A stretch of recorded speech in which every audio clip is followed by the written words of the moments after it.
जय हिंद, नमस्कार दोस्तों। मैं हूं चंद्रिका कुमार और आप मेरे साथ देख रहे हैं अपडेट विद सीके। आज की इस वीडियो में हम लोग बात करने वाले हैं कि हमारा झारखंड राज्य, जो झारखंड राज्य हमारा है, ये खनिजों संप्रदाय से भरा हुआ राज्य है। यानी कि झारखंड में जो टोटल 29 राज्य है, सबसे ज़्यादा खनिज संपदा कहीं से निकलता है तो वो कहाँ से निकलता है? झारखंड से निकलता है। लेकिन आज हम लोग बात करने वाले हैं कि जो राज्य पूरा भारत को अकेले हैंडल कर सकता है, यानी कि जो चला सकता है, आज यहाँ की जनता इतना गरीबी अवस्था में कैसे जी रही है, क्या यहाँ पे कुछ चेंजेस होना चाहिए कि नहीं, सरकार क्या कर रही है, इसके बारे में हम लोग बात करने वाले हैं। तो चलिए बिना देर किए वीडियो को शुरू करते हैं। तो यहाँ पे देखिए, झारखंड प्राकृतिक संसाधनों से भरपूर होने के बावजूद आर्थिक रूप से पिछड़ रहा है। यानी कि यहाँ पे तो बहुत सारा खनिज संप्रदाय भरा पड़ा है झारखंड में ना, लेकिन झारखंड में आज भी लोग गरीबी अवस्था में अपना जीवन बिता रहे हैं। यानी कि आप सोच सकते हैं कि जिस राज्य पर 40% का खनिज उत्पाद होता है, वहाँ के लोग गरीबी स्तर पर आज भी जी रहे हैं। क्या किया जाए जो झारखंड में गरीबी मिट सकता है? तो देखिए, यह एक विडंबना ही है कि जिस राज्य के पास में लगभग 40% खनिज हो, है ना, वहाँ पे एक बड़ी आबादी आज भी गरीबी अवस्था पे जी रही है। झारखंड के गरीब बने रहने के पीछे कोई एक कारण नहीं है ना, इसके पीछे बहुत कारण है। जो अभी झारखंड में गरीबी चल ही रहा है और चलता रहेगा। हमको लगता है कि जिस तरह से कंडीशन है, कभी यहाँ पे झारखंड का सुधरने वाला नहीं है स्थिति, क्योंकि आज भी लोग पलायन कर रहे हैं। सरकार तो बोल रही है कि झारखंड में गरीबी स्तर घटा है, तो क्या सच में घटा है? अगर घटा है तो आप लोग कमेंट में बताएं। तो चलिए अब आगे देखते थे इसका क्या क्या कारण है झारखंड में गरीबी रहने का। यहाँ पे देखिए, इसका ऐतिहासिक, राजनीतिक और ढांचागत, इन कारणों की वजह से झारखंड में गरीबी कम नहीं हो रही है। अब आगे क्या किया जाए जो गरीबी झारखंड में कम हो सकती है? अब यहाँ पे देखिए कि संसाधनों का अभिशाप, यानी कि रिसोर्सेस क्राइसिस, ये कैसे हुआ है? तो हम लोग यहाँ पे देखते हैं कि अर्थशास्त्र में इसे डच डिजिट भी कहा जाता है। झारखंड में कोयला, लोहा और तांबा प्रचंड मात्रा में बहुत है, लेकिन इसका स्थानीय लोगों का लाभ नहीं मिल पाता है ना। जो स्थानीय लोग हैं उनको नहीं मिलने के बजाय बड़े बड़े उद्योगिक और अन्य राज्य को मिल रहा है। यानी कि झारखंड में जो उद्योगिक और जो बाहर से आए हुए लोग हैं, यहाँ पे झारखंड में जो खनिज निकल रहा है उनका वो उपयोग कर रहे हैं। जैसे कि कोयला, तांबा, कॉपर, खनिज पदार्थ में बहुत सारा कुछ है। यूरेनियम हो गया, आपका मैग्नेट हो गया, ग्राफाइट हो गया, बहुत सारा झारखंड में जो है सो खनिज संप्रदाय से एक भरपूर हुआ राज्य है। लेकिन अभी भी आप लोग देख सकते हैं कि झारखंड को किस तरह से बाहर के लोगों ने लूटने का काम किया है, और ये जारी है। और ये कब तक जारी रहेगा, ये इसका कोई संभावना नहीं। जब तक ये खत्म नहीं होगा तब तक झारखंड में विकसित किसी भी प्रकार से हो नहीं सकता है। और आप लोग क्या सोचते हैं, यह भी कमेंट में जरूर बताएं, है ना। अब यहाँ पे देखिए, विस्थापन, यानी कि खनन परियोजनाओं के कारण लाखों आदिवासियों को अपनी जमीन से हाथ धोना पड़ा, जिसके वजह से वे अपनी खेती बाड़ी से कट गए और मजदूर बनने पे मजबूर हो गए। यानी कि झारखंड में जिस तरह से अभी माइनिंग का काम चल रहा है, चाहे औद्योगिक का काम चल रहा है, जिस प्रकार से खनिजों को झारखंड से निकाला जा रहा है, तो कहीं ना कहीं देखा जाए कि झारखंड के जो मूलवासी हैं उन्हीं के जमीन पे तो ये सब हो रहा है ना। हालांकि झारखंड में जो आदिवासियों का जमीन है वो सीएनटी एक्ट पे है, लेकिन अभी भी बहुत सारे ऐसे लोग हैं जो उनको रेंट में लेके अपना कारोबार चालू कर दे रहे हैं बहुत से ज़मीनों को, जिसकी वजह से यहाँ पे क्या हो रहा है कि खेती की दरें घट रही है। अब आप जो सोच सकते हैं कि अगर आदमी के पास में ज़मीन था, उसको दे दिया किसको, फैक्ट्री चाहे प्लांट को या फिर माइनिंग कंपनी को, तो भाई अब वो क्या करेंगे? उनको ये सोच कर दिया था कि अगर हम आज इसको ज़मीन दे रहे हैं तो आगे मेरे बाल बच्चे या भाई इसमें जो मेरे घर के फैमिली है वो काम कर सकते हैं। अब उनको तो काम मिल नहीं रहा है भाई, तो वो क्या करेंगे? मजदूरी कर रहे हैं। और मजदूरी कहाँ कर रहे हैं? झारखंड में नहीं। यानी कि झारखंड में तो उसका ज़मीन गया, अब वो मजबूर है बाहर जाने के लिए, यानी कि राज्य से पलायन करते हैं दूसरे राज्य में काम करने के लिए।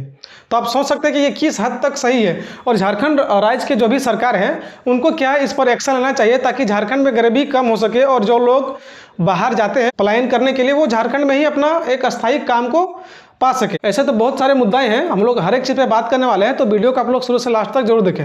साथ ही अगर आप लोग झारखंड से रिलेटेड अपडेट रहना चाहते हैं तो हमारे इस यूट्यूब चैनल को सब्सक्राइब जरूर कीजिएगा। तो चलिए अब देखते हैं आगे क्या है। यहाँ पे देखिए, जो झारखंड राज्य आज गरीब है, इसका सबसे बड़ा क्या कारण है?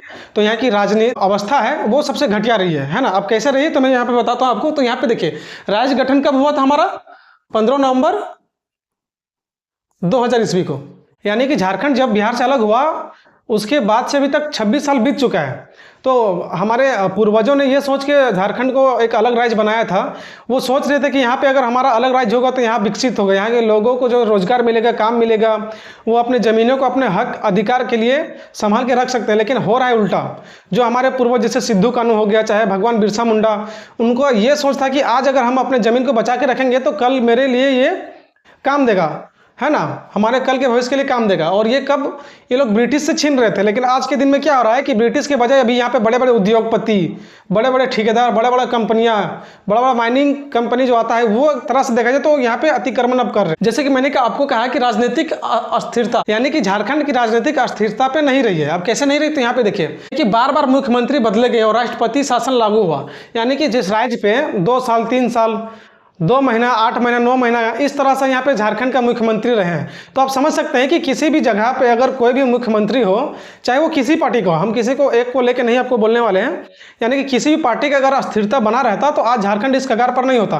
क्या कि आप देख सकते हैं कि झारखंड में एक भी सरकार ठीक से टिक नहीं पाई थी, बार बार मुख्यमंत्री बन रहे हैं, बार बार मुख्यमंत्री से हट रहे हैं, 2 महीने के लिए, 4 महीने के लिए, साल भर के लिए। इसी तरह से यहाँ पे देखा जाए तो अस्थिरता पे नहीं था। अब यहाँ पे देखिए कि बार बार मुख्यमंत्री बदले गए और राष्ट्रपति शासन लागू हुआ, यानी कि जिस राज्य पर सरकार एक तरह से स्थिरता बना के नहीं रखेगी, वो उस राज्य का कभी भी विकास नहीं हो सकता है। अभी आप खुद ही समझ सकते हैं कि अगर हम 2-2 और 3-3 महीने में वोट करवाएं तो क्या ऐसे में जितना पैसा आप क्या बोलते हैं कि शहर के या फिर राज्य के विकास के लिए नहीं लगाएंगे, उससे ज़्यादा तो मेरा इलेक्शन पे खत्म हो जाएगा, है ना। तो यहाँ पे देख सकते हैं कि झारखंड राज्य पे कोई भी अस्थिरता से मुख्यमंत्री बन के नहीं रहा। ये इतिहास गवाह है कि झारखंड कैसे गरीब रहा है। अब यहाँ पे देखिए, अस्थिर सरकार ना होने के कारण दीर्घकालीन नीतियां, यानी कि लॉन्ग टर्म पॉलिसी ठीक से लागू नहीं हो पाई, है ना, और भ्रष्टाचार बढ़ता गया। अगर किसी भी राज्य पे सरकार एक स्थगित रूप पे नहीं रहेगी अपने स्थान पर, तो वहाँ पे भ्रष्टाचार बढ़ेगी, और भ्रष्टाचार बढ़ने के बहुत सारे कारण भी हैं, है ना। आपको क्या लगता है कि कैसे झारखंड पे ये खत्म हो सकता है, ये जो है ना भ्रष्टाचार, इसे जरूर आप लोग कमेंट में बताएं। तो अब यहाँ पे देखिए कि कृषि पर निर्भरता और सिंचाई का अभाव, झारखंड की लगभग 75 से 80% आबादी खेती पर निर्भर है, यानी कि झारखंड में जितना आबादी है, कम से कम यहाँ पे 70 से 80% किस पे निर्भर है, तो वो खेती पे, कृषि पे, सिंचाई पे। अगर यहाँ पे खेती और सिंचाई बंद हो जाए तो यहाँ पे और भूखमरी हो जाएगी झारखंड पे। हालांकि हमारे झारखंड राज्य में तो बहुत सारा मिनरल्स है, 40% मिनरल्स, यानी कि पूरा भारत में जितना 29 राज्य है, सबसे ज़्यादा किसके पास खनिज संपदा है, वो झारखंड के पास है। लेकिन झारखंड में आज भी लोग खेती पे डिपेंड है ना।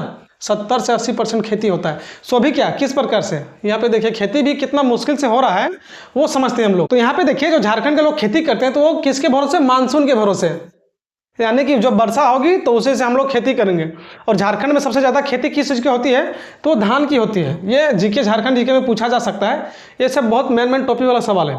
अब आप जान ही सकते हैं कि झारखंड में धान की उपज ज़्यादा होती है, और ये कब होती है, तो ये मानसून पे आता है, और मानसून की वजह से झारखंड में 70 से 80% लोग आज भी अपनी खेती पे डिपेंडेंट है, निर्भर है। अब देखिए पथरीली जमीन, यहाँ की भौगोलिक बनावट पहाड़ी और पथरीली है, जिससे बड़े पैमाने पर नहर बनाना मुश्किल है। आप समझ सकते हैं कि झारखंड में जो भूभाग है वो कहीं पे पथरीली है, तो कहीं गड्ढा है, कहीं ऊंचा है, माने कि ये समतल नहीं है।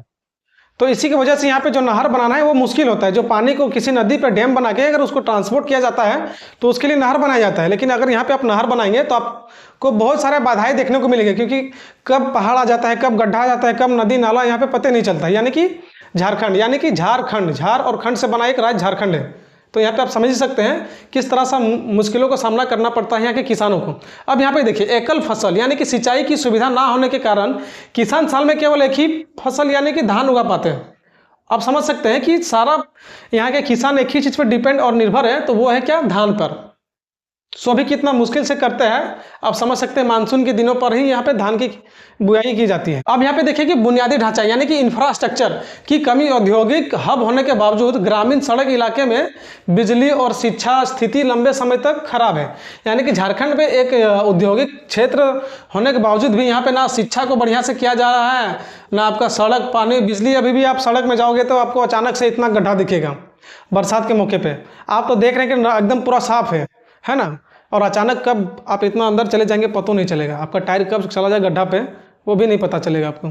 और शिक्षा और बिजली की व्यवस्था तो जानबे करते हैं, 10 मिनट के लिए अगर झारखंड में पानी आएगा ना तो 10 दिन लाइन काट के रख देता है। आप समझ सकते हैं कि कितना कंडीशन झारखंड का खराब है। और बिजली एक ऐसा चीज़ है जो झारखंड से ही पूरे भारत को सप्लाई किया जाता है, यहाँ तक कि विदेश में भी किया जाता है, लेकिन झारखंड में ही बिजली को बार बार गुल कर दिया जाता है। अब यहाँ पे देखिए कि क्या है कि शिक्षा और कौशल, तकनीकी शिक्षा की कमी के कारण स्थानीय युवाओं को बड़े उद्योगों में उच्च पद पर नौकरी नहीं मिल रही। एजुकेशन नहीं होने के कारण यहाँ पे लोग शिक्षित ढंग से नहीं हो पाते हैं। अब ये नहीं हो पाएंगे भाई तो इनको नौकरी कहाँ से मिलेगा, बताइए, अच्छा पद कहाँ से मिलेगा।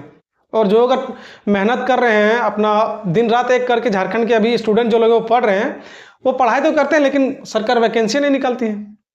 वैकेंसी निकालेगी 10,000 का, नेता दे देगा 1 लाख आदमी का। यानी कि अभी देखिए कछपाल में जो निकला है वो 1700-1800 के बीच पे है ना इसकी संख्या, और नेता दिया है पूरा भारत भर के आदमी की आके भर सकते हो। झारखंड के लोग कहाँ जाएगा बताइए भाई, कमेंट में जरूर बताइए कि क्या सोचते हैं आप लोग सरकार की नीतियों के बारे में, है ना। अब आगे यहाँ पे देखते हैं कि क्या है पलायन। यानी कि अब देखिए जहाँ पे रोजगार ना मिले तो लोग लास्ट में क्या करते हैं कि कहीं और काम करने की इरादे से बाहर निकल जाते हैं। रोजगार की तलाश में हर साल लाखों युवा दूसरे राज्य जाते हैं, जैसे दिल्ली, तमिलनाडु, गुजरात, मध्य प्रदेश, बंगाल, उड़ीसा, छत्तीसगढ़, झारखंड से लाखों की तादाद पे हर साल युवाएं काम करने के लिए एक दूसरे राज्य जाते हैं। अब यहाँ पे देखिए काम करने तो वो चले जाते हैं, लेकिन वहाँ पे वो किस हाल पे जीते हैं। जैसा कि मैंने आपको बताया कि वो काम करते तो महज उनको कितना मिलता है सैलरी, 12 से 15 हज़ार, है ना। 12 से 15 हज़ार मुश्किल से मिलता है। अब इसमें उनको अपना रूम रेंट भी देना है, घर का खर्चा भी चलाना है, अपना खाना पीना भी करना है, दुनियादारी जितना भी चलाना है सब इसी से करना है। तो आप बताइए क्या कैसे झारखंड को आगे लेके जा सकता है ये गरीबी जो आप देख रहे हैं। और यहाँ तक ये भी बता दें, चलिए इतना तक ठीक हम लोग मान रहे हैं, चलिए पैसा तो मिल रहा है, घर तो चल रहा है ना, लेकिन क्या होता है कि जब ये काम करते हैं बाहर पे, और बाहर पे इनकी किसी कारणवश फैक्ट्री में काम कर रहे हो, चाहे किसी कारण से उनका अगर दुर्भाग्यवश मौत हो जाता है तो उनकी लाश तक झारखंड नहीं आ पाता है। आप लोग समझ सकते हैं कि किस कदर से यहाँ पे लोग अपना जीवन व्यवस्था को चला रहे हैं। यानी कि जिस माँ बाप के लिए, जिस भाई बहन के लिए वो बाहर काम करने के लिए जाता है, लास्ट में वो अपना घर नहीं आ पाता। तो ये खत्म कैसे हो सकता है, ये आप लोग एकदम दृढ़ता के साथ में कमेंट में बताएं, है ना। और इस वीडियो को जहां तक हो सके शेयर करें, क्योंकि ऐसे ऐसे वीडियो झारखंड के बारे में बहुत कम लोग बताते हैं। जो जेन्युइन फैक्ट है आपको हमेशा हमारे इस यूट्यूब चैनल में देखने को मिलेगा, झारखंड से रिलेटेड, झारखंड में ऐसे क्या करनी चाहिए कि झारखंड में गरीबी हट सकता है। क्योंकि झारखंड भाई इतना बड़ा, इतना खनिज संपदा से भरा हुआ देश है, राज्य है, और यहाँ के लोग आज भी भूखमरी पे अपना जिंदगी बिता रहे हैं। ये देख सकते हैं कि आज भी किस तरह से झारखंड पर नदी नाला अगर बना है, नाला तो नाला ऐसे खुला पड़ा है, वहाँ से बदबू, मच्छर, कीटाणु मीटाणु फैल रहा है। लास्ट में लोग क्या करते हैं कि पलायन करके शहर की ओर निकल जाते हैं। यहाँ पे देखिए कि झारखंड एक नक्सल प्रभावित राज्य है ना। तो यहाँ पे देखिए कहीं ना कहीं झारखंड एक जो उभरता हुआ राज्य है, कहीं ना कहीं ये नक्सलवाद के चलते से प्रभावित भी रहा है। अब कैसे रहा ये देखते हैं। राज्य के कई जिले लंबे समय तक उग्रवाद से प्रभावित हैं। इसके कारण अंदरूनी इलाके में विकास कार्य, सड़क, स्कूल, अस्पताल पहुंचना मुश्किल हो रहा है। जिस जिले पे झारखंड के नक्सल प्रभावित जिला है वो ज़्यादातर विकास नहीं कर पाया है, और विकास का मेन मुद्दा यही है कि वहाँ तक ना बिजली ठीक से पहुँच पा रही, ना सड़क, ना अस्पताल, नक्सलवाद के चलते। तो भाई ये कैसे पूरा होगा। किसी भी राज्य को, चाहे किसी भी देश को सबसे प्रभावित करता है तो कौन, वो नक्सलवाद। आप नक्सलवाद से हट के एक साधारण जीवन भी बिता सकते हैं। हालांकि झारखंड में बहुत सारे ऐसे नक्सलवाद की ग्रुपें हैं जो अपना आत्मसमर्पण कर रही है, और ये बहुत ही अच्छी बात है ना। आप देखिए वो अपना जो नक्सलवाद जो प्रभावित इलाका था, वो नक्सलवाद वहाँ पे खत्म होगा तो वहाँ पे विकास होगा, विकास होगा तो ग्रामीणों पे कुछ रोजगार जरूर पहुँचेगा। तो कहीं ना कहीं एक तरह से बढ़िया हो रहा है कि नक्सलवाद धीरे धीरे खत्म हो रहा है, और सरकार इसकी पहल बहुत जोर से कर रही है कि नक्सलवाद जल्दी से जल्दी खत्म हो, है ना। अब यहाँ पे देखिए, अब देखिए कि जिस इलाके पे नक्सलवाद हो तो वहाँ पे जो कंपनियां जाने से डरती है, और साफ साफ कारण ये है कि जो नक्सलवाद है वहाँ पे ज़्यादातर विकास नहीं होने के कारण नक्सलवाद है। तो धीरे धीरे ये खत्म हो रहा है। अब यहाँ पे देखिए कि हाल ही में सरकार ने ये तय किया है कि झारखंड को कैसे आगे किया जा सकता है, और इसके लिए सरकार ने बहुत सारे कदम भी उठाए हैं। तो क्या क्या है यहाँ पे देखते हैं। हाल के वर्षों में झारखंड ने अपनी पर्यटन नीति, सोलर पॉलिसी और सड़क कनेक्टिविटी पर काफ़ी काम किया है। हालांकि गरीबी मिटाने के लिए अभी भी कृषि के आधुनिकीकरणों और स्थानीय स्तर पर रोजगार सृजन की सख्त जरूरत है। यानी कि ये सब तो कर रहे हैं सरकार, चलिए काफ़ी बढ़िया है।